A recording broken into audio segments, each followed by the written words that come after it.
Today's session is all about social media metrics and analytics. And before we dive in, for those of you who don't know me, hi, I'm Lenka, and I'm a marketing strategist and trainer, and I focus on helping small businesses and also charities, non-profit organizations, and everyone pretty much who is trying to use social media, trying to understand the world of digital marketing. And so I do lots of training, I do lots of consultations, lots of strategy work with my clients, all around mainly the organic part of digital marketing. And that's where we're going to focus our attention today. We will be focusing mainly on the organic digital marketing, and we will look at metrics. We will look at what to measure and how to interpret the results. We'll look at the key places you can find data and insight. And I'm going to be doing a walkthrough of Google Analytics, some email softwares, Facebook, Instagram, LinkedIn, to give you the sense of how these platforms actually work, where do you find the insights, what do the insights tell you. And we'll look at trying to get a little bit deeper into understanding your numbers and looking at how to improve your results going forward. But to start with, I have a question on you. What do you measure? So we've already heard that someone is measuring reach, which is interesting and definitely one of the relevant metrics. But could you let me know, either talk to me or just write it in the chat? What do you currently measure when it comes to your social media, when it comes to your email marketing, when it comes to your website, when it comes to your content marketing? What metrics have you ever come across? What metrics do you somehow measure? And if there's nothing that you currently measure, do let me know as well. But I would like to get a little bit of a sense of what other metrics you have come across, what other metrics you know that you could be measuring potentially, and what do you currently measure? So if you could either talk to me or drop a comment in the chat comment, it would be wonderful. Shall I kick off? Well, we measure reach, which, as I say, I've recently found out that that's perhaps not the thing to be measuring. So, it's more on engagement, but that's what we have been measuring. Followers as well, to know whether we're increasing our following. I'm not too sure about the difference between following and likes, because there's a difference there. So I'd like it if you could cover that. On our website, we measure visits, page views, the landing page and the exit page. I don't fully understand bounce rate. I don't know what that means. Unique users. And I think that's it. Don't measure anything on email. I don't know how to do that. So that'd be useful to know how we measure marketing emails as well. Okay, that's interesting. You measure quite a bit. And on the website, I presume you're using something like Google Analytics? It's Google Analytics, yeah. Absolutely. Brilliant. And I see a comment from Lorna saying that she's looking at insights like engagement, newsletter open rates, and link clicks. Brilliant. So far, pretty much on point to what I think you should be measuring and what definitely are the important, interesting metrics. So the whole point of starting with this is to really give you the sense that you ideally should never jump straight to execution. Obviously, if you're immediately starting with blank accounts and you don't have any data, then you don't have anything to build on, but you still should have a rough idea about your goals, about your expectations, and have a plan with some numbers, even if the numbers are not fully based on any real data just yet. Have some goals in mind. So then once you start creating some activities, you can start measuring and understanding, is what you're doing working? Is it bringing the results that you're hoping for? Is it bringing more or less? And how does it impact then the goals that your business, that your organization has, be it getting more funding, reaching more people that you're helping, searching for volunteers, attracting people to events, whatever the goal is. Understanding the goal, understanding the end result will then help you get the clarity on what are the tools, what are the metrics, what are the analytics, what are the pieces of data and insights that you need to be looking at and how to interpret them. So you really want to understand what you want to achieve, and then it gives you the information of how you're going to measure it. Because without that, you will not have an idea about what information is actually meaningful, what value do different pieces of number provide. And I like that Beverly already touched on that maybe reach might not be the most meaningful metric, or that maybe I would always say that the numbers of followers or the numbers of likes are a vanity metric, because it doesn't tell you exactly how well is your content performing, how well is your engagement performing, what return on investment you might be getting from your marketing efforts. Because social media, say, for example, is designed in a way that even without any followers or with only limited amount of followers, your content can still reach a lot of people. It can impact a lot of people. It can be seen and engaged with a lot of people. So the numbers of followers or subscribers or likes or whatever you want to call it, because yes, there are different names, and we'll look a little bit into the vocabulary later on. So there are metrics that will be a lot more meaningful than others.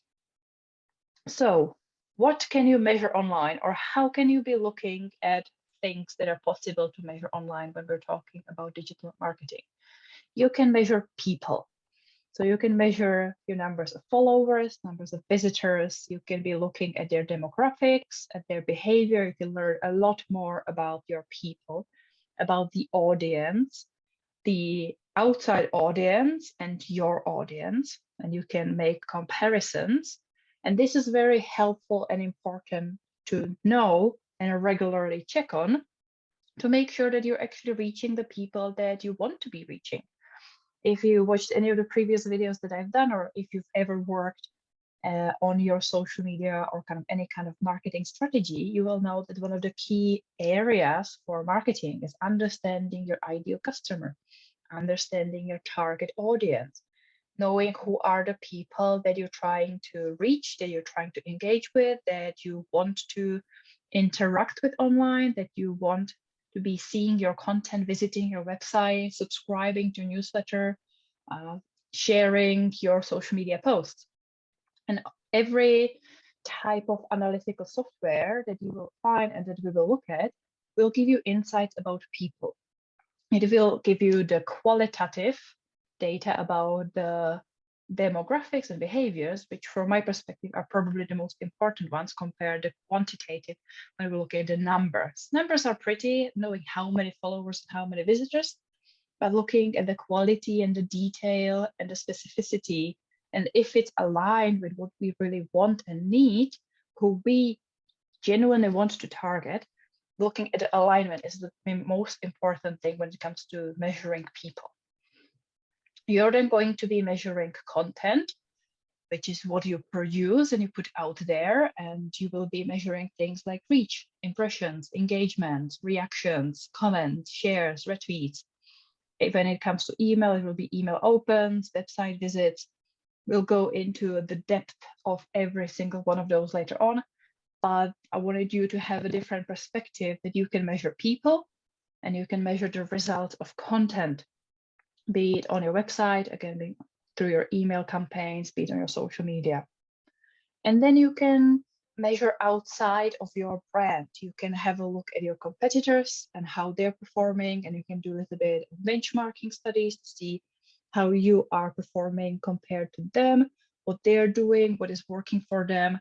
You can do small kind of SWOT analysis potentially to see where are your strengths and weaknesses, and where are the external opportunities and threats.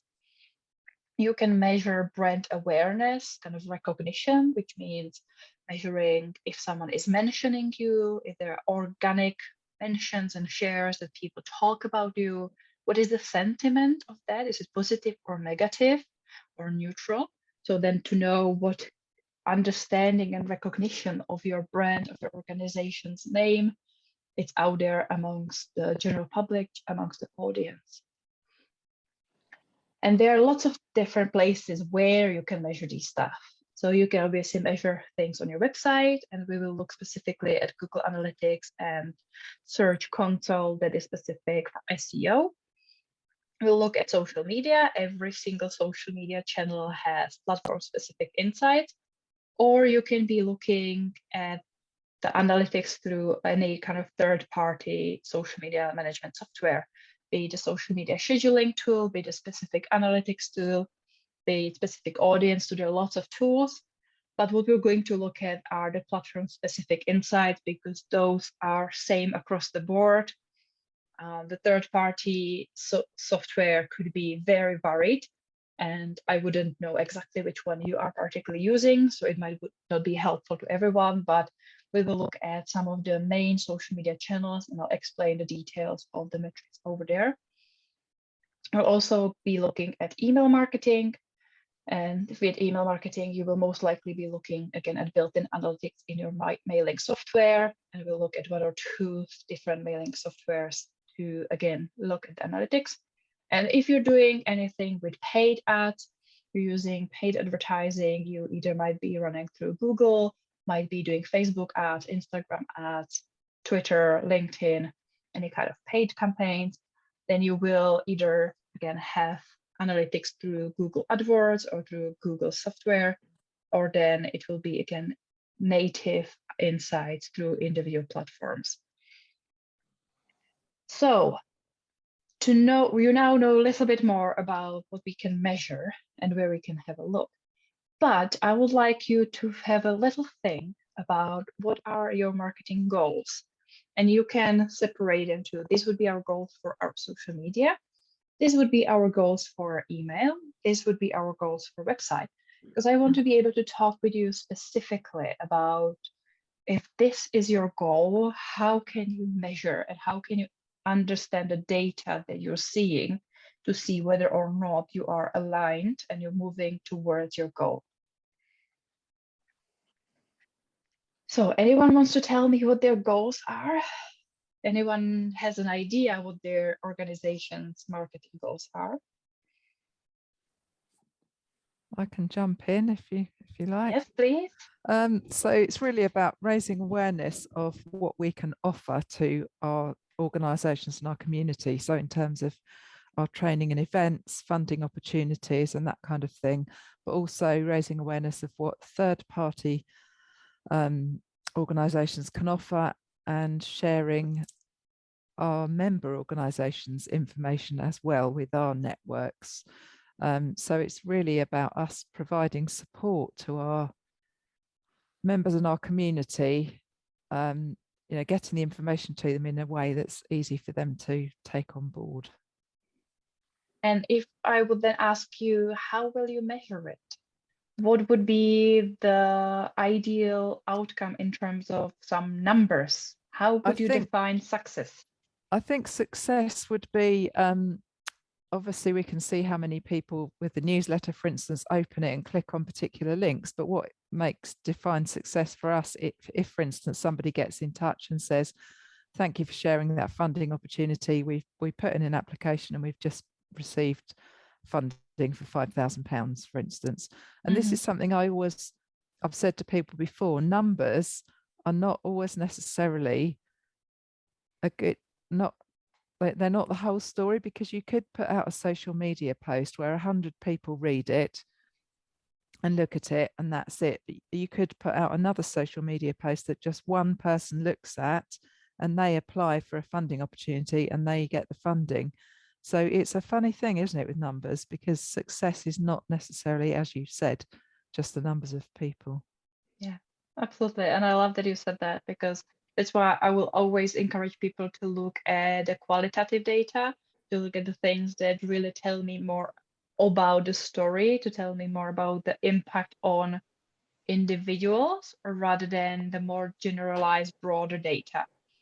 but yet understanding the broader data and the numbers, it's important, because if there are any issues, if there's something that's not working, if there's any disconnect, and obviously if you have board of directors, if you have people that you need to provide some results and reports, it's also great to be able to explain that this is what we did, this is what results we got, this is what it means, this is how we're going to improve on it, and this is why we need more money from you. Anyone else has any marketing goals, guys? Beverly, Claire, do you want to say something? Yeah, well, like Lorna, ours is raising awareness of what we do, so what services we offer. So we want people to signpost to us, so direct referrals, or to make other people to aware that how we reach older people and that they can use our services. But there's also more. It's more brand recognition as well, that we're trusted, reliable, and we know our field. We also do marketing to attract volunteers, because many of our services rely very heavily on volunteers. So we need to ensure that volunteers engage in.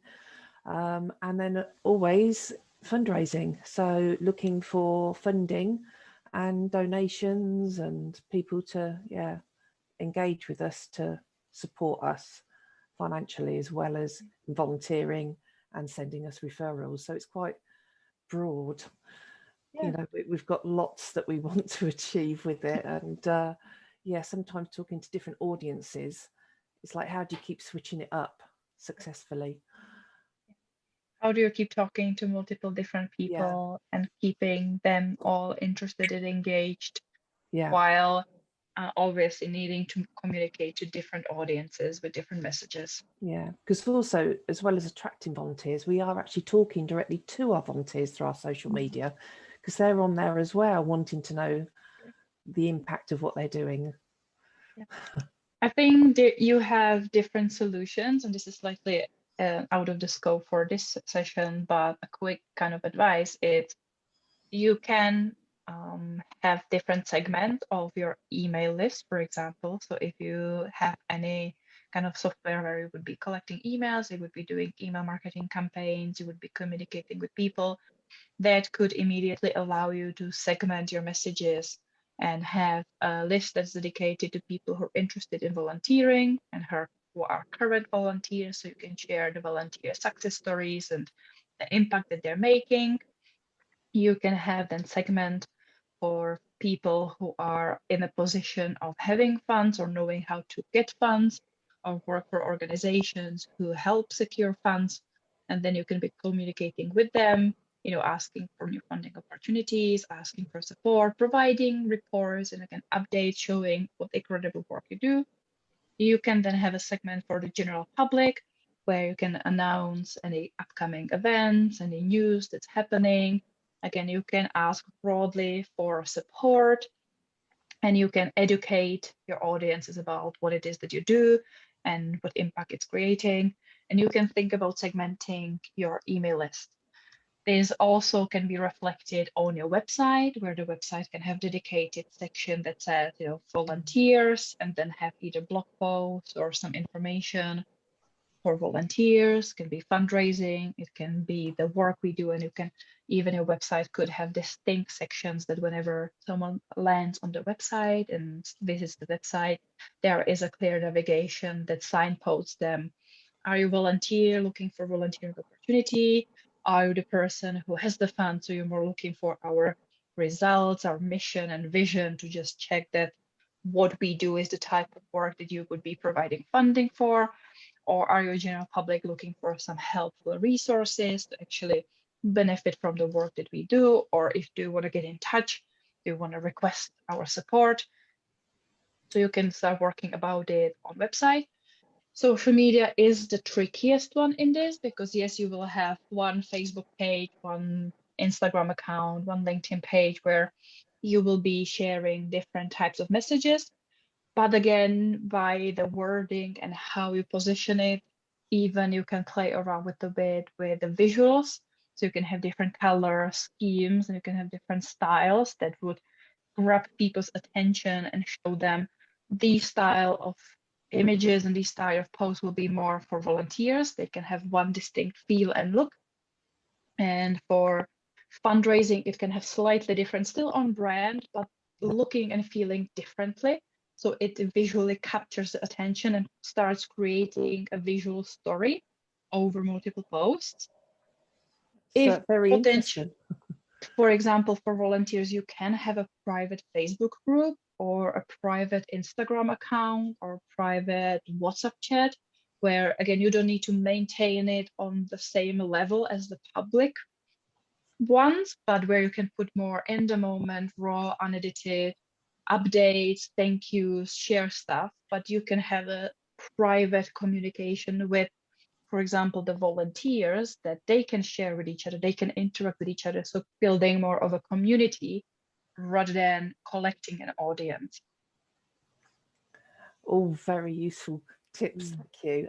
One thing we haven't done yet, 'cause just haven't had the capacity and resources, is the email marketing. So that's something we're hoping to build towards. So that's very useful, all the tips in segmenting out the audience. Yeah, thank you. I think that email marketing is definitely one of those that if I'm now deciding or giving advice where to focus your energy, then email would be my #1 choice, no matter how much I love social media. Well, I don't think I can say I love social media anymore. I have complicated relationship with social media. But no matter how powerful social media can be, it is becoming a lot trickier to really make social media marketing work. Yet email, it's still very underused, surprisingly, and is still performing so high. And for a lot of people who are having issues with social media, who want to leave social media, and there are more and more instances of social media hacks and accounts getting lost and being taken over, and spammers and scammers. Email is so far one of the safest ways of collecting community audience, but owning the data and being in control of a lot more who and how will see our messages, rather than being always at the mercy of always changing algorithms. And like Instagram is giving headaches to everyone every single day because they keep changing everything every 5 minutes. Yeah. But we're this is a side note. We're gonna go back on track for everyone else who is watching because of the marketing goals. But you now get a little bit of a sense to what is possible to measure. And depending on your goals, then different metrics will tell you the story of your success towards certain goals. So if your goal is awareness, to increase the awareness about your brand, about your organization, about your services, about your events, then yes, the metrics you will be looking at will be reach and impressions. If you're then looking to understand a little bit more about the impact of your content and the impact of your presence, you will be looking at engagement, and you will be looking at metrics like likes and comments and retweets, shares, direct messages. Very valuable metric, measuring how many actual direct messages that are legit. You need to always look a little bit more on the quality versus quantity that you get, and how engaged your audiences are with your content. You can also be measuring then consumption, which means how people are consuming your content, which on your website will be the page views. On email, it will be email opens. When it comes to video, it will be video views. You can measure conversions. No matter how you are set up, conversions can mean lots of different things. Conversion can simply mean clicking on a link to convert to read and to go to consumption. So you can see how different metrics are connected to each other. It can mean a simple purchase or donation, if that's what you're after. It can be opt-ins or sign-ups to your newsletters. So it can be request of a callback, could be lots of different things. And obviously then you could be measuring the return on your investment. It could be when it comes to paid advertising, be the cost per result, cost per click, cost per acquisition, cost per conversion. And it can be overall measurement of how much time and effort and resources have you invested into different marketing activities. And then you can be measuring the effectiveness of this actually. little bit of vocabulary for clarity, because I know that some of these terms are not super clear and there could be a little bit of a difference. So a reach is the total number of people who see your content. Impression is the number of times your content is displayed, but no matter if it was clicked or not. So in comparison, impressions will always be slightly bigger than reach. Impressions are less of a valuable metric than reach when we're looking at these two side by side, because impression means I'm scrolling through my Instagram or scrolling through my LinkedIn and your post appears there. It's been displayed. I had a chance potentially to look at it, but I haven't done anything with it. I scrolled through. It will count as an impression. It will recognize it as an impression because it was displayed on my screen. Whether or not I was looking at it, impressions are always a bigger number. Reach is a smaller number because impression just means that the post has appeared on your screen or on the user's screen, but they did not necessarily engage with it. They did not necessarily even saw it. They did not pause to click to see more or anything like that. A reach is then the total number of people who've seen your content. There needs to be longer duration of the post to be displayed and any kind of indication that people have actually seen it, meaning they have stopped it on their screen, they clicked on any activity around the post. So that would then be count as a reach, and kind of reach gives you the sense of awareness and visibility of your brand. We can also, if we're talking, for example, about social media, we can classify and measure based on the stages of customer journey. And you can see that certain vocabulary seems to be appearing again and again. It can be looking at what metrics can we measure when the customer, when the audience member, when the person we're targeting is in an awareness stage, when they're in consideration stage, when they're in decision stage, in their adoption or conversion stage, when they're in advocacy stage. So you will then have different objectives. You can have the objective to create an awareness. From there, you might want to generate demand and interest. From creating interest, you might be driving conversions. And again, conversion can mean lots of different things for lots of different organizations.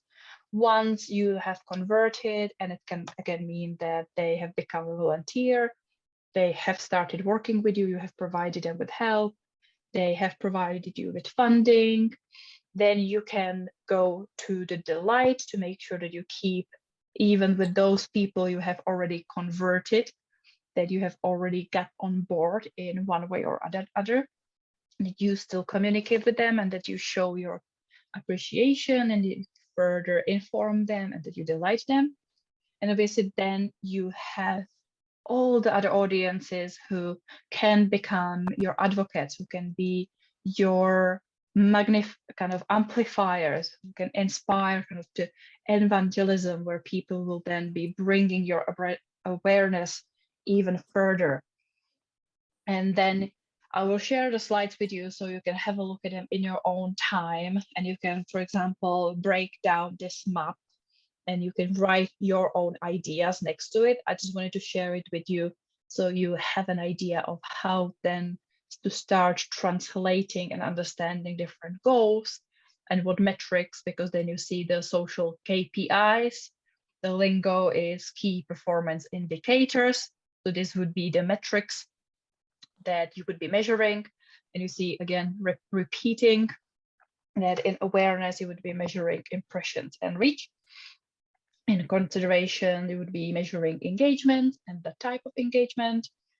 In decision, it could be the link clicks or again subscribes, or it could be callback requests, or if you have an office, if you have a place that you're dealing face-to-face with people and hosting events, it could be then the actual attendance. So for us, for example, today, then the awareness would be setting up the website with the workshop details, sending out the emails that is happening. In terms of consideration, we would be measuring the amount of email opens, the email clicks, visits to the web page, and then the conversion would be the link clicks and the subscribes or requests to join this training. And once you are here, this is the adoption. Then it would be, what do you do with this session, during this session, after this session? You know, if you will tweet about it, post about it on social media, if you will email back saying that it was great, anything like that. If we then send you further resources and encourage you to do certain actions, do you do those actions? We can measure all of that. And afterwards, if it's, again, if you are working continuously with Cambridge Online and Cambridge CVS, if you share their content on an ongoing basis to showcase your loyalty and give them advocacy so you work with them, this would be an example of how we could measure the success of the marketing campaign designed to promote this particular session. And if Lorna or anyone from Cambridge Online ever wants to have a case study looking at what you guys are doing and how it's working for future references, we can definitely do that at some point. So we will now look at some examples, because it's not just about telling you in theory how it looks, but I want to show you really some of the platforms and places and have a discussion about the numbers. First, we will look at the most important web marketing metrics. And when we open something like Google Analytics, we will be looking at things like overall traffic, sources of the web traffic. And for SEO, we will be looking at SEO keywords. We'll be looking at new versus returning visitors. We will be looking at sessions. Session is the number of visits to your website. So not the number of users or visitors, but it's the number of visits. So if one visitor comes many times to a website and opens many pages at different times, every time I open your website, it counts as a session. And then also you have page views, which mean how many individual pages of your website have I opened. So you can see that these numbers kind of build up on itself. Number of visitors, I will be 1. Number of sessions, I might visit your website only once, but I might visit your website 3 times, 5 times, 10 times, which also means that I will then count as a returning visitor. And that means that it will increase the number of sessions. And then it will count how many pages have I visited per session. So do I visit your website and only visit the home page? That's 1 session, 1 page view. But do I visit your website and go to a blog post and read multiple blog posts and visit your service section or any other information? That's 1 session, multiple page views. And we'll see how long am I spending doing that. That's the session duration. And you can then have a look at the average session duration, meaning how much time people are spending on your website throughout a certain time. And then you can look at more specifically at the content. So you can be looking at the most visited pages, which means like the landing pages where people have landed, the exit rate. So exit pages, where have people mostly been leaving the website? Where do they kind of lose the interest? And bounce rate is a specific metric that tells you the percentage of people who leave after viewing only 1 page. So that's kind of people go to a website and leave immediately. They don't snoop around, they don't do anything, they come and leave. And that's kind of the sign of a quality potentially of the website. So let's have a look at Google Analytics and the Search Console, which is the SEO statistics. So if you have, hopefully you have Google Analytics installed on your website. If not, then you will still go to analytics.google.com. You will set up your profile. And when you set up your profile, it will give you a piece of code. And ideally, you'll have someone technical on your team who takes care of your website. And you will embed this piece of code in the backend of your website. It's usually in the head body of the code.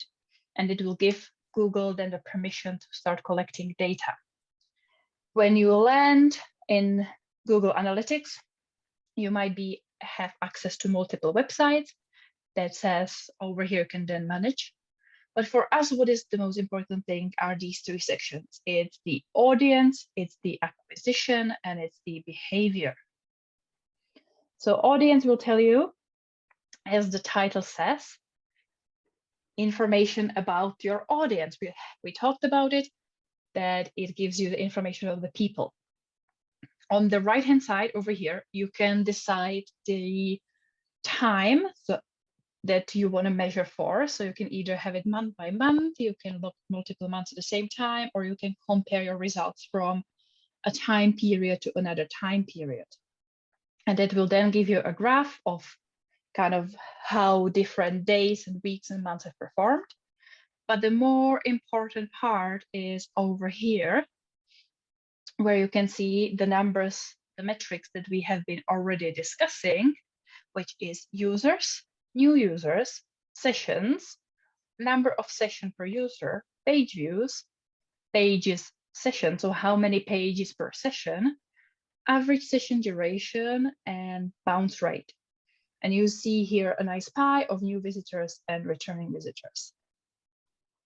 So you will go to analytics.google.com. Then depending if you have multiple websites, it might give you selection of the websites that you have access to. And it will, you will arrive at the home page to start with. And we're now looking at audience and overview.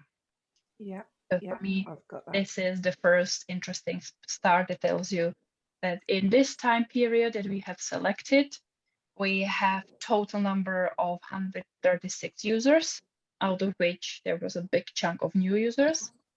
And those users created this number of sessions, which means that there is roughly one session per user, slightly more. There are a couple of users who would increase the number, but also that they have viewed multiple pages. So it almost is 2 pages per session. So user arrives and visits 1 or 2 pages for their visit. The average session duration is reasonably long. It's a minute. So you can actually read quite a bit in a minute. But also if you have a long form content on your website and you know that you have in-depth blog posts and videos embedded that have multiple minutes, that it might be an indicator that maybe people are not spending as much time on your website as they should. And then obviously the bounce rate tells you how quickly people are leaving or what percentage of people are leaving very quickly. And the higher the percentage, the worse the website is performing. So we want bounce rate to be below the 60, 70 mark ideally, because there will always be a lot of people bouncing in and out. Talking more about people, yes? Yeah, I was just going to ask, where's the benchmark of what you should be aiming for? You know, what is, you've just said the bounce rate, what we're aiming for. So how do you know that? Well, it will depend on obviously what numbers are you looking for, which industry you're at. It will usually be provided and kind of there isn't one authority that would be giving you these numbers. This is something that when you start, for example, I do work with lots of web designers, and web designers should have these data and give you, so web developer, web designers, whoever deals with website, they should be keeping themselves up with the latest trends and with the latest numbers, and they should be able to tell you that a good bounce rate is XYZ. Or you could do a simple Google search and be like, what is the average bounce rate for XYZ?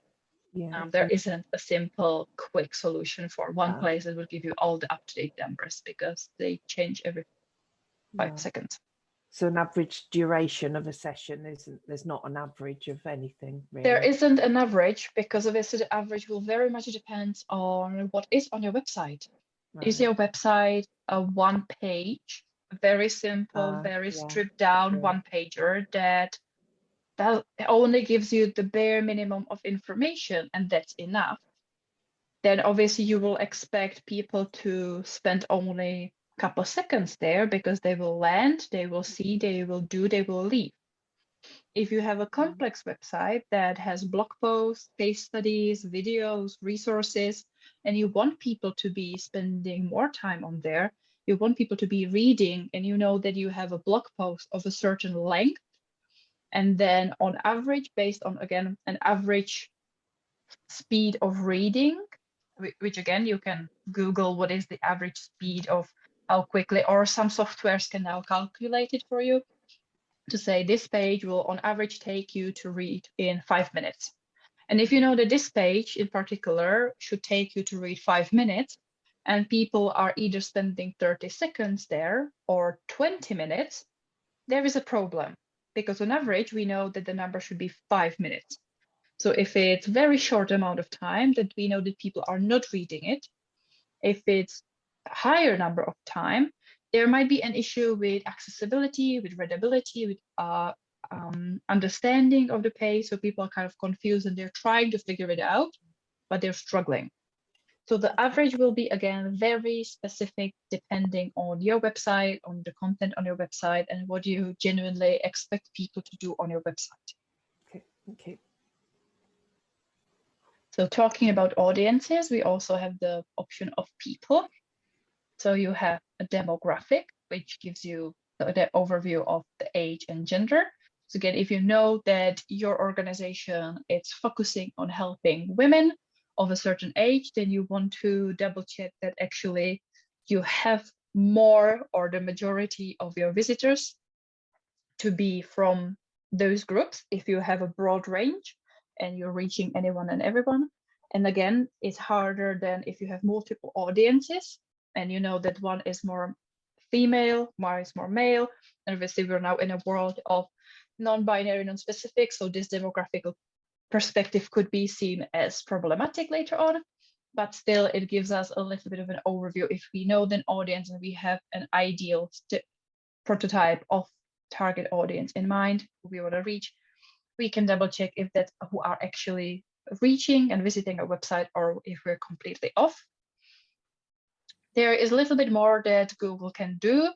It can give us some overview of interest. So it can give us a little bit of an overview what the people that are visiting our website, what types of other websites and searches they're performing.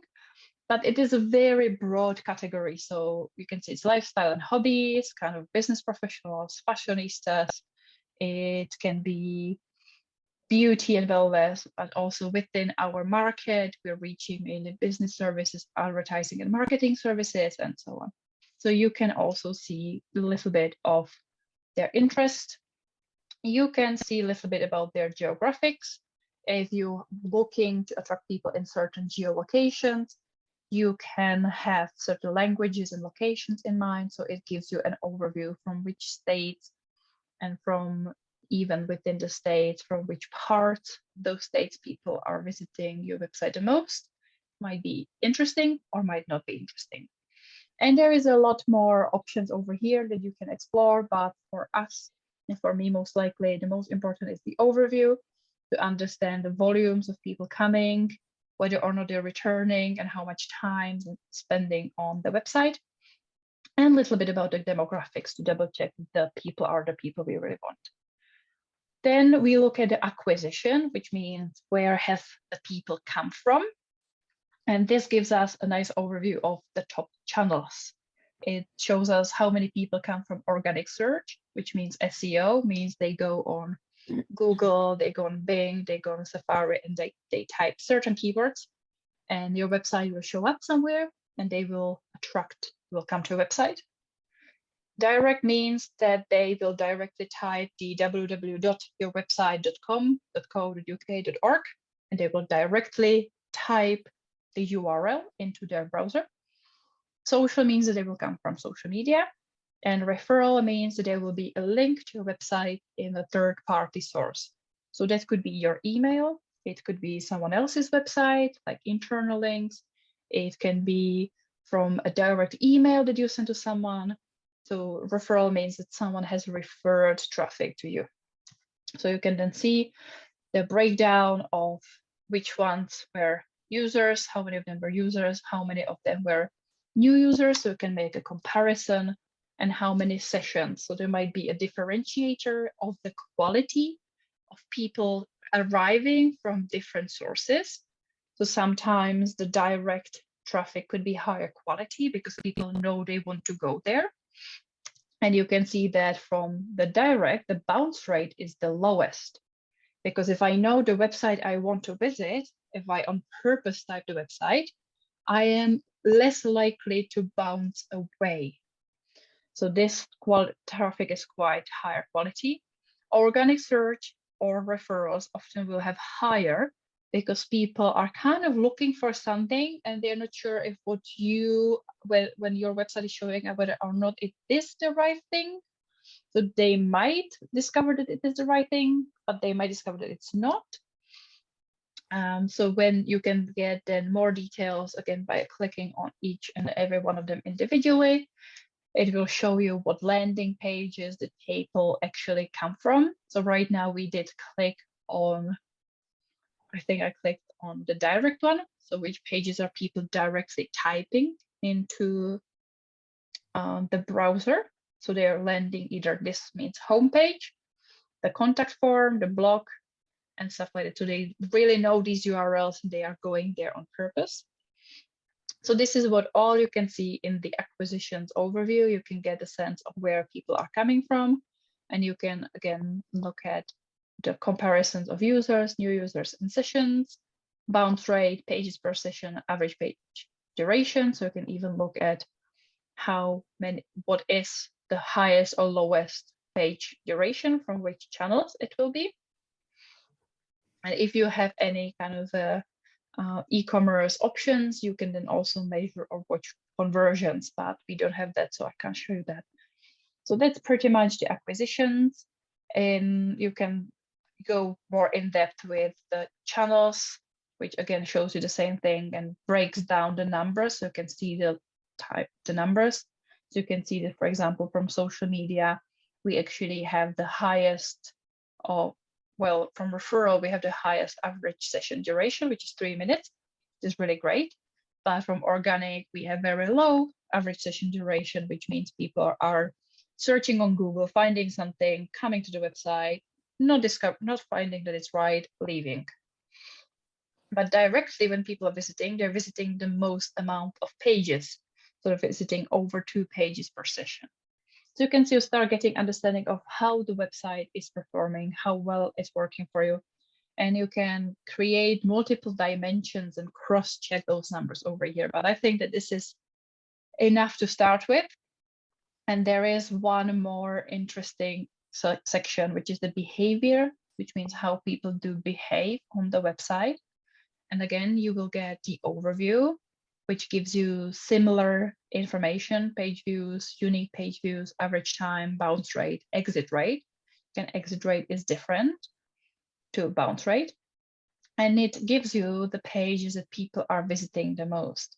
And for me, one of the very interesting pages is under site content, is the section called landing pages, because it shows me which pages on my website are people discovering the most, they're arriving, they're landing on. Usually the homepage will be always the page with the highest number of people arriving, but then certain blog posts, certain pages, certain details could have more. So this is our event, this is a blog post, this is a workshop, this is a blog post, this is overall resource page. So you can see that we can then drill down and analyze more individual landing pages and understand, again, from the drill down how they're performing. Because, for example, if you see the resources, which is a page that has multiple resources, all our videos, then people do on average visit 6 pages, which means this page is working pretty well because people landing there then spend good amount of time and spending about 4 minutes there. They go to different pages to discover. The same if we have a blog post here, then we have 5 minutes average session duration, which is the appropriate duration to read this particular blog post. But at the same time, we have a blog post here, which has very poor performance because it has ridiculously high bounce rate, which means people are coming there and not finding what they were looking for, which means they don't spend pretty much any time on there and they just leave, which gives me the indication I should do something about this page to make it perform better. So this is Google Analytics in a nutshell. And I want to have a quick look at Google Search Console, which is an additional tool to Google Analytics, and it's focusing specifically on the SEO, on the search engine optimization, on the keywords when people are searching on Google or other platforms, but mainly Google. When they're searching some random keywords and your page appears, how and where. So when you go to search.google.com, you will get to, again, through Google takes you through the process of setting up an account. And then when you go to performance, you will see, again, you can change the date range. And you see the queries that people have put it into Google that made your page pop up. And you can see what the keywords or phrases have been for people to discover your website. And over here, you can see the number of impressions, meaning how many times your website has been displayed on the Google search result page and how many people have clicked on it. And again, you can then make in comparison impressions versus click, how well is your website performing for certain keywords. So obviously this is our brand name. So we're performing quite high on people recognizing our brand name and searching for us directly. It could be the same that Cambridge Online could be looking for Cambridge Online or Cambridge Online training or something that is very specific to you and your brand. Then if you have any, we have like PDFs and downloadable templates that we're trying to get people to sign up to, because then we get their email, so we can then look at how they're performing. So we have customer persona and persona template, buyer persona template. It's pretty much the same thing that keeps showing up, and we have different results. So from buyer persona template, we showed up quite a lot, but we didn't get too many clicks. For example, for customer persona PDF, we showed up quite a lot less, but we get a better conversion rate in terms of how many people clicked. And again, you can then double check if these are the words that you actually want to be ranking for, if these are relevant search terms, if this is something that should your website be showing up its results for. If not, then there needs to be an update to your SEO strategy, meaning what keywords, what phrases, what content is being supplied onto your website for these results to show up. Any questions on Google Analytics or Search Console Analytics? I know it's a lot and we have a lot to go through today. So if no questions, I will quickly continue with the most important email marketing metrics. So we can look at email marketing. And email marketing doesn't mean your normal emails back and forth with people. It means email campaigns where you will be using one of the many email marketing softwares that allows you to send campaigns to broader audiences, to build a mailing list. And here, when it comes to measuring your email campaigns, hopefully my Wi-Fi is still working, you can still see me and hear me. When it comes to email campaigns, you will be measuring these things. You will be measuring open rate, click-through rate, which is a sign of initial engagement with a campaign, conversion rate, meaning people taking actions from the campaign, clicking on a link, purchasing a ticket, giving money through fundraising campaigns. You do want to be looking at list growth and email sharing and forwarding rate, which means, do you get more subscribers? Is your list growing? Are people sharing your emails and forwarding them so there are more people discovering your emails potentially? You want to be keeping an eye on the unsubscribe rate, so how many people have been actually unsubscribing and why. And then kind of the health of your mailing list is how possible it is to deliver your email. So if there are any bounce rates, so in terms of email marketing, bounce rate means when the email is rejected and not possible to be delivered. It can be either hard when the email address is incorrect or non-existent, or soft when it landed in the spam or the person has some sort of filter set up so it's not deliverable at the moment. You might be looking at specific devices. So is it mobile versus desktop, or which devices people open your emails on, because it helps you then to optimize your content. And these platforms also show you the spam score. So we're going to have a look at 2, or definitely 1. I'm not sure if we'll have the time or if it's necessary to look at the second one, but I'm expecting that most small organizations, charities will be using MailChimp because that's the go-to software for email marketing that has pretty much all you need from perspectives of segmentation, the campaigns, landing pages, all you could need for email marketing. And you see the pattern of the data being organized because it's again organized based on audience. So you can see over here the audience dashboard. You can see how many, if you have multiple lists, you can see how many lists you have and how many contacts you have or people subscribed in lists you have. You can then see if people have been subscribing, what kind of growth is there. If you have any tags that you further segment them, you can see how many people are under certain tag. If you have obviously paid, so there are certain limitations to these softwares. If you have paid features, that it will show you the demographics. It will show you, again, looking at the people, their predicted gender and age, which again, we can compare to if that's who we want. And then it shows us engagement. So it shows us how many people often, sometimes or rarely open our emails.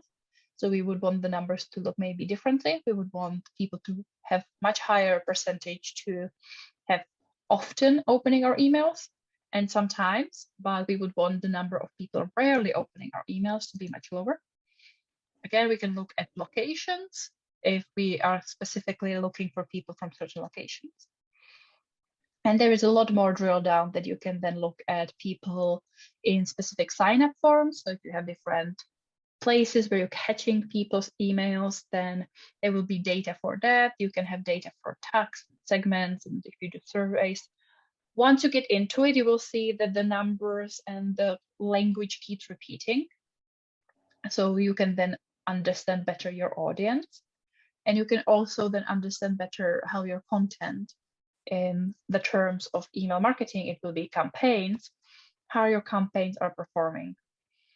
So you can see here that you have it campaign by campaign, and it always shows you how many people what the open rate and the click-through rate. It shows you the percentage based on how many recipients, so there's how many people it has been sent to, and what kind of audience was it, how many of them opened it, or what is the percentage, and how many people clicked.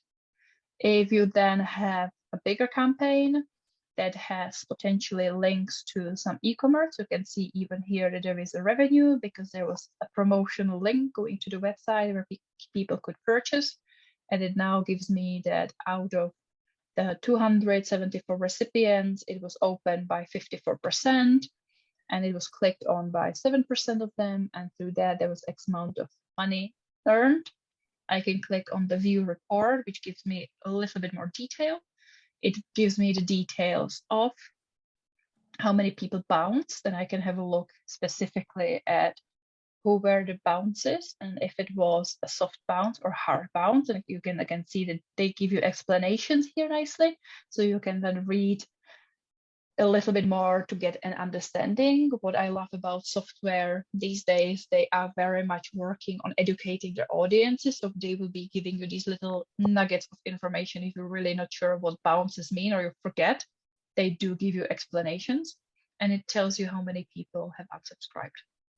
It also gives you then an overview, how many people have purchased, and then what was the average or the revenue. If it's linked to a fundraising page or to an e-commerce page, it gives you then the conversions. It does give you some ideas for optimizing your content, which is nice. So it tells you that how skimmable your content is, how easy it is to read, how comparing you have the balance between text and visuals. how well your links and call to actions are performing. Is your typography working? And it would then give you a nice report and some tips and tricks. But again, it might be limited to a certain plan because yes, they want to make money.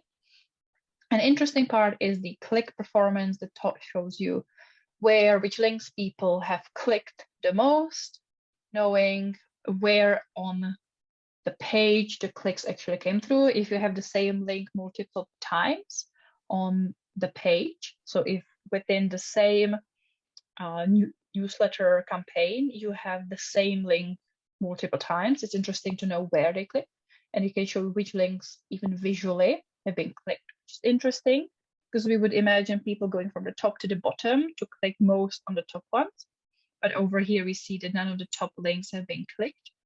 I think it was interesting that further down people have found what they were looking for, which is this big button that is actually a link, and people did click on it quite a lot. So it tells us a little bit about the structure of the newsletter, how if we would have put this link further up, maybe we would have even got more clicks because some people might not even scroll further because we would have something that's called above default. So if people open their newsletter, they would initially see this, and some people might not even scroll anywhere further. So if in the next campaign, we would take this information and we would know that this big button has worked the best, and we would put the big button somewhere higher up in the email, we might then increase the number of clicks and conversions through that particular button. So we know that links like this that are just highlighted in the text, they kind of work occasionally, but when we have a big button, it works. People don't understand that this image is a link, but just in case someone would click on it, we have it as a link. You can see that again, it's a different wording. It's the same link, but it still got some clicks. So some people weren't sure over here, but they were sure over here. And we have further information over here that people could be clicking on, following us on social media, unsubscribing. So you can see that the softwares do give you quite a lot of information about the people and about the content, and gives you some nice insight how you can in the future optimize your content. It's the content optimizer under MailChimp that gives you the insights into how you can improve your campaigns, which is really helpful.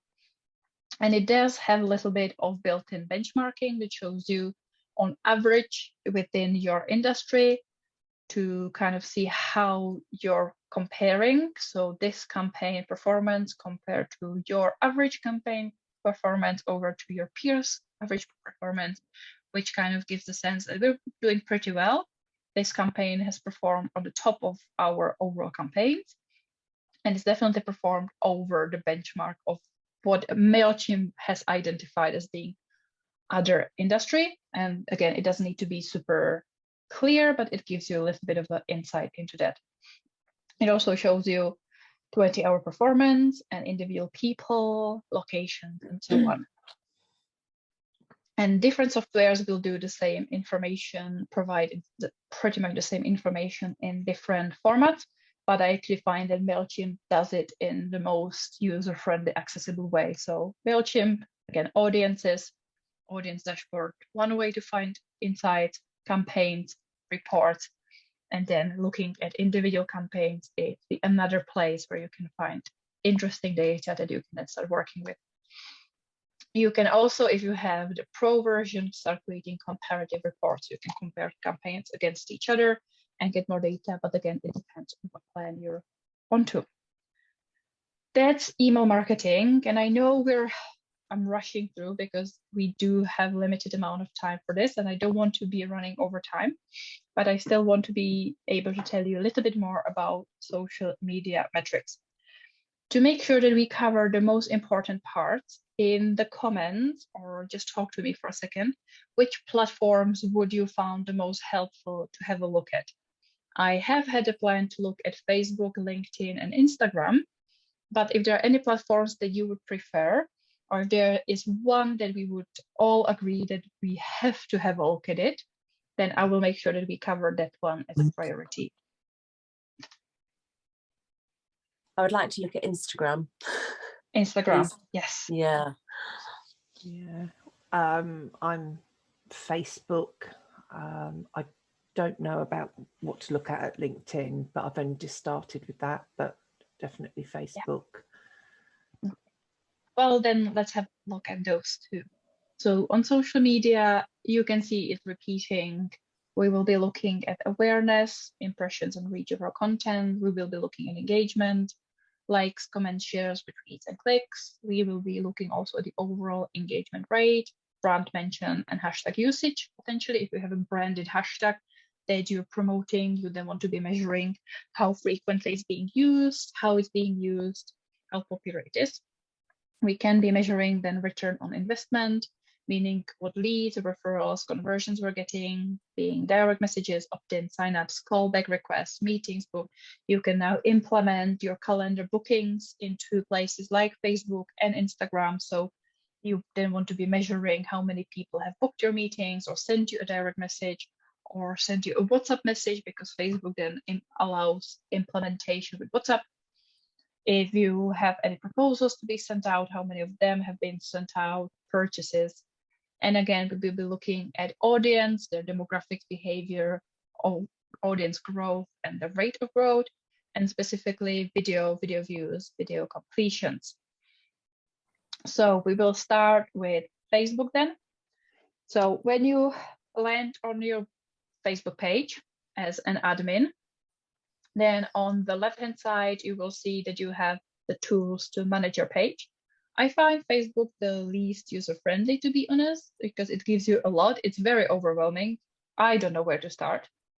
It now has some built-in Facebook functionalities and then Meta Business Suite functionality, so it complicates things even further. You can use both. It will give you the same data looking slightly differently. What we're going to look at is on the manage page, we will scroll and we will find insights. And we will click on insights and we'll look the most typical Facebook overview of insights, which gives you the rough idea of how your Facebook page is performing. This is available only for Facebook pages. So on Facebook, you have different types of accounts. On Facebook, you can have a personal profile, which is you individually, and you will get no data, no analytics for profiles, because profiles are not designed and used to be used for business, marketing, advertising purposes. So that's why there are no analytics for personal profiles. Then you have pages, so you can manage, create, keep an eye on multiple pages, and pages do have access to these insights. And then you can have a group, and the group will have slightly different analytics. And you can have, again, be part of, manage, and create multiple groups. But just so we're clear that sometimes you might struggle to find these insights, and that could be because these insights in this way that we're accessing them today are available only for pages. So you can see over here in the data that you have page summary, and you can choose whether you want to have a look at the last 7 days or the last 28 days. And I usually prefer to have a bigger date range to give me more of a perspective. You see that there will be color coded whether or not it's organic or paid if you're running paid campaigns. And it shows you page views. So again, how many people have viewed your page, your Facebook page in this case. How many people have liked your page, meaning they have liked the page, not the content, but the page. How many people have reached, your content has reached, so you see how many people have been reached. If you create Facebook stories, you will have story reach here. If you've received any new recommendations, you will see numbers here. And then you have post engagement, overall engagement, how many activities, engagements have people taken on your page. If you have videos, what were the video views? And it shows 3-second video views over here. And if you get any new followers, how many followers you got, you can see it's same as the page like. Facebook is weird with sometimes calling it page like, sometimes calling it page followers. They were trying to merge it, and it's still kind of only half done. And you can again see that there is a tiny little information box that explains the metrics. So you can always get more understanding of individual metrics through here. You then have overview of your content. So you see most recent posts, and it gives you analytics based on the type, if it's photo or link or video, the reach and the engagement. The engagement is broken down to post clicks and to reactions like likes and the other reactions that are there, comments and shares. You can always have a look at more. And you can see that we jumped from overview over here to posts over here, because this stuff is specifically to your content post, like the content. And it shows you the popularity and visits per day. So different days of the week will perform potentially slightly differently or very differently, depending on your industry and on your audience. And you can see the most popular times below, which gives you an insight into when you should be posting, sharing your content. So you're hitting the times when people are actually active. So you can see that for this page, there is always a big gap in the afternoon that no one cares. No one is visiting the page. There is a good morning, and it's obviously showing it in my time zone. So then I can, or it's showing it in the Pacific time zone. So then if I translate it to my time zone to understand why this gap over here, that's because I'm in a different time zone that the Facebook is showing me the data from, which is very unhelpful.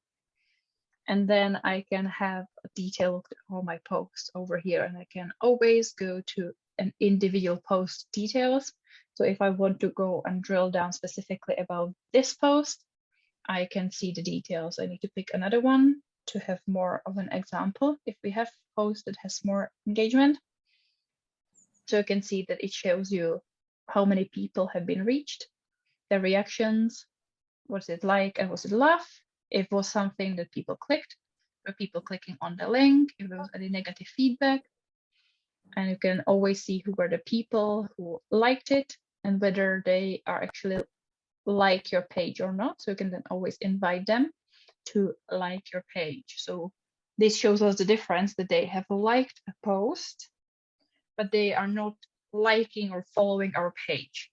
And we can then manually invite them, and they will get a tiny little notification that says, hey, Lenka has invited you to like this page because you have liked a post on it. So you should be following this page so you don't miss any future content. When it comes to a post with a video, it gives you slightly different analytics. So it gives you 3-second video views, 1-minute video views, average minutes views, engagement, number of minute views. You always see the breakdown, how many people have finished watching, how long people have been watching.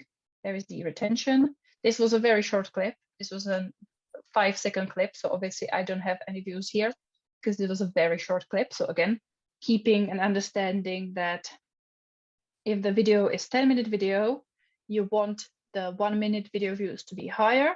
You want the average minutes view to be as close to the length of the video as possible. If it's a very short animation, then the 6-second video views are an enough metric for you to understand its performance.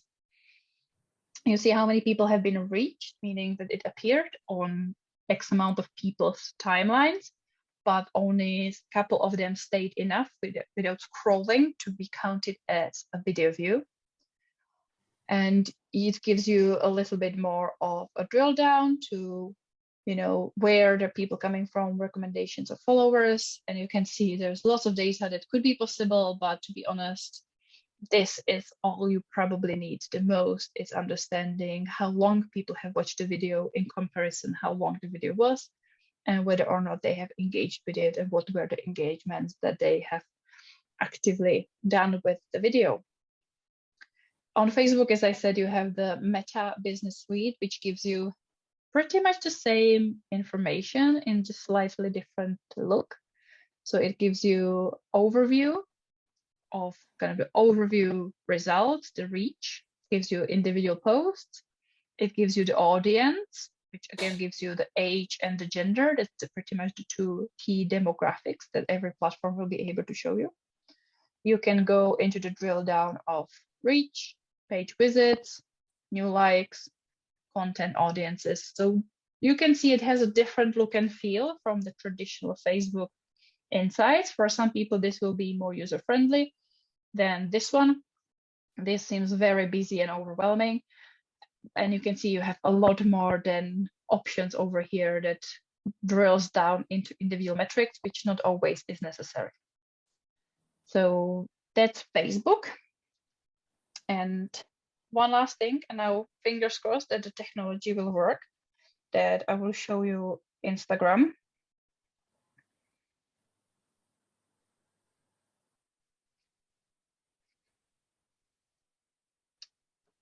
Can you see my Instagram?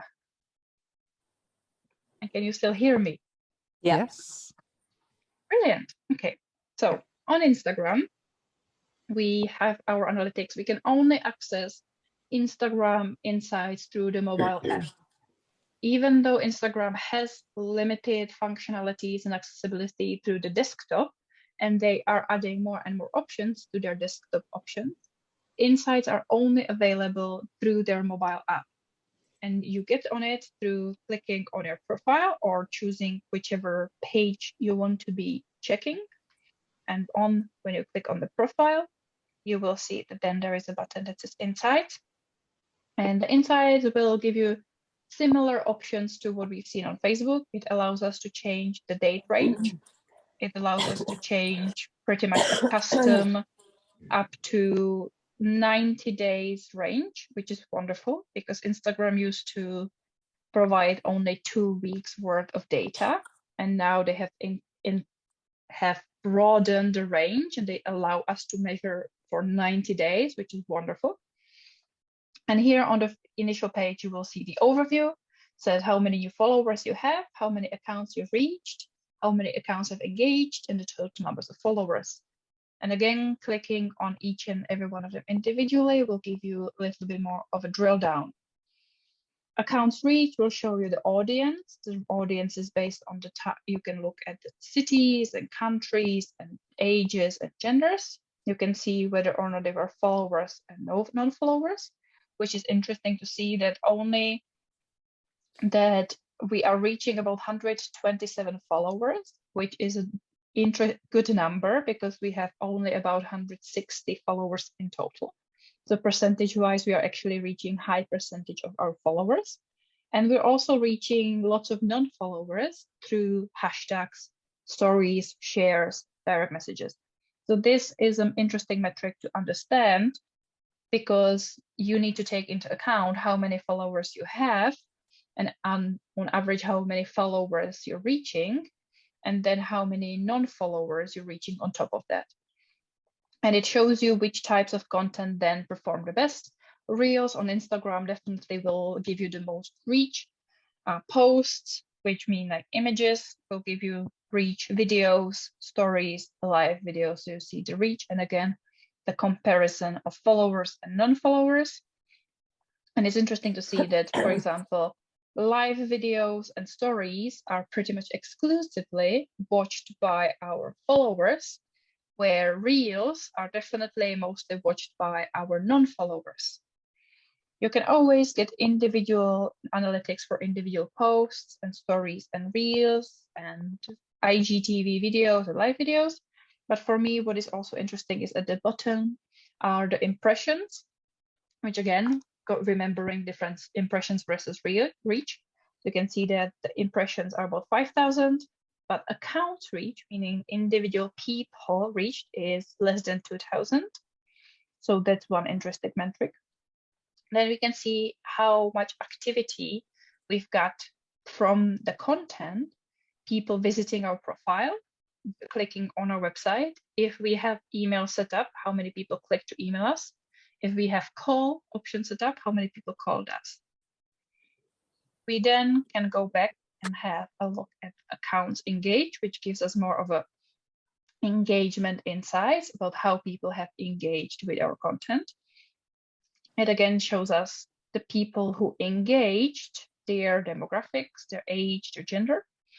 And again, keeping in mind that people who were reached might be slightly different subset of people who engaged. So the demographic and audience split might be different, and it's interesting then to compare who are the people we are reaching with our content and who are the people that are engaging with our content. And you can see then the engagement split between followers and non-followers is a lot more equal. Then followers are engaging with a different balance to non-followers, where reach was very much, we reached lots of non-followers, but actually the reach is a lot more balanced. And we then can measure specific content interactions, meaning we can measure likes, so how many likes we got per post or on our post, how many comments did we get, and how many people have saved our post, which saves is like the bookmark. It's an interesting metric that tells us that people found our content valuable and they want to come back to it. And if you have stories, you will see story interactions. You have reels, you will see real specific information about the, again, likes and saves, if there were any reels that have been saved. If you have videos, you will see video interactions and again, details about likes, comments, and saves. If you do live video, you will see again the live video engagement. And you can always click on any single post and then get the view insights button to look on individual analytics for every single post. You can see how many likes it got, how many comments it got, if whether or not it was shared or forwarded to someone through direct message or shared in stories. You would see it over here, whether or not it was saved. And you can see how many accounts were reached, accounts engaged, how many people visited the profile. You see again the split on this particular post. And on individual post activity, it's quite interesting to watch the impressions split, where people are coming from. So how many people come from hashtags, which means that this post probably had really good hashtags because a lot of the traffic came through hashtags. Less came from home, less came from explore, and pretty much no one came from other. We then can see analytics about engagement. So again, we can see more specific details about this particular post, to how many likes, comments, saves, shares, profile visits, how many people from this post went to our profile, how many people then followed us because of this post. And then the last option over here is total followers. So it looks at the numbers of followers, gives you overview of how many people followed you and unfollowed you. Instagram is one of those, then you will see big spikes, people following you. There could be automated bots, people still doing the follow for follow trick, that they will follow you, hoping you will follow them back, then they will unfollow you. So there is a lot of bouncing up and down. So that's why they give you the split between how many follows, how many unfollows, and what is the overall. You do get always the locations, you get the overall age ranges, and this is for your followers. This is not for the people who saw or interacted with your content. So again, looking at the comparison, whether or not the demographics fit with what you want. And it also gives you the most active days. So you can see which days are most active. Sometimes there will be a difference, sometimes it will be very equal. And then you can see what are the most popular hours on each day. So you can see when it's most likely for you to be active. And you can see that you always get a little bit more of an explanation when you click on the information button, which explains pretty much all the metrics. What does it mean? What does the follower count means? When I click on the accounts engaged, I have in the insights, again, the overview of what is metrics mean. So if you're ever unsure, look for these little kind of buttons that give you the information, descriptions, explanations of what it is. So that's a quick overview of Instagram. I've seen a question from Beverly. If you can export Instagram data and save it, no. Instagram is beautiful platform in making our lives so much more difficult than necessary. So usually the practice is either use a third-party tool, which usually you have to pay for, but there are third-party tools that can export the data then can use the data. So if you're using a social media management tool, it can be a generic one like Buffer, Hootsuite, Content Call, Sprout Social, Agora Pulse. They will able to collect Instagram data and give you exportable reports. Or if you're using Instagram specific platforms like Lately, Planoly, so many of them, again, they will be able to export data. But natively from Instagram, you either have to do it manually or take screenshots. Okay. What about through Facebook Meta? Because now you can post to Instagram from that, can't you? So I haven't actually Yes. looked to see if there must be some insights on there that you There can. are some insights, but again, with Facebook being Facebook, it's if you have to have your Facebook page then linked to your Instagram, which not always people have it. You don't always have the pages linked. Sometimes you Yeah. do. So that would be the first obstacle. Is it or is it not linked? Because I had so many issues with my Instagram being hacked. Then for lots of my pages, I can't still connect them even years Yeah. after because there are still boundaries somehow. Or for one of my clients where their Instagram has been hacked, we set up a new account, but Facebook is not allowing us to detach the old account. We just cannot remove it. No. So we can't access the data. So Facebook, it's what I'm always like getting like the big smile, Yeah. like the big It's fake very smile, frustrating, isn't it? because it is very frustrating. Exactly. So there, if you have them linked, there should be some analytics accessible through Facebook Meta. So you can see I've quickly opened a different page. I will share again very quickly.